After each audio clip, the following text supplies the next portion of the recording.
Oy, Touch ko yan. No! guwapo at guwapa. You missed your brother?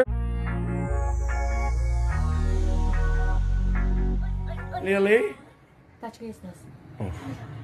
That's not a nose. That's his head. Ano ka ba? Touch ko yan. Namiss nga ni Baby Lily itong si Kuya Elias.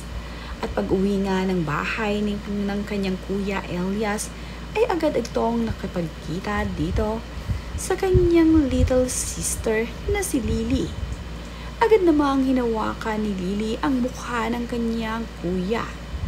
Makikita nga sa videong ibinahagi ni Ellen Adarna na nanggigigil itong si Baby Liana dito kay Elias. Pagkahawak nga sa ulo nitong si Lily sa kanyang kuya, ay talaga namang tinapik-tapik pa ito ni Lily.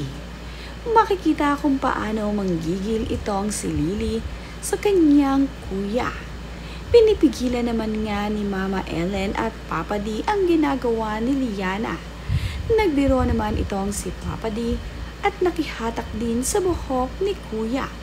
Kaya naman itong si Elias ay tawang-tawa at sinabing si Papa D nga ang humatak ng kanyang buhok.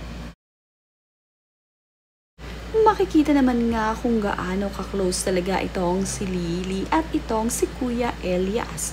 Ang gusto nga ay palaging magkasama at magkatabi ang magkapatid. Hanggang nga sa kanyang panonood ay talaga namang magkabanding itong si Kuya at ang kanyang little sister. Ganito nga palakihin ni Ellen Adarna at Derek Ramsey ang kanilang mga anak. Sweet na sweet palagi itong si Lily at itong si Kuya. Si Papa D nga ang sumundo dito kay Kuya Elias sa school. At habang nasa loob nga ng sasakyan itong sina Papa D at itong si Elias, ay tinatanong ni Papa D itong si Elias kung namiss nga daw ba siya nito. At nahihiya namang sumagot si Elias ng love niya ang kanyang Papa D. You, Babing? Blah, blah, blah. Did you miss your Papa D? Blah, blah, No? blah, blah, blah, Ouch. blah, blah, blah. Is that your new word?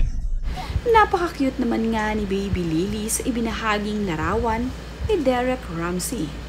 Mahimbing nga na natutulog ang kanyang anak sa kanyang mga braso.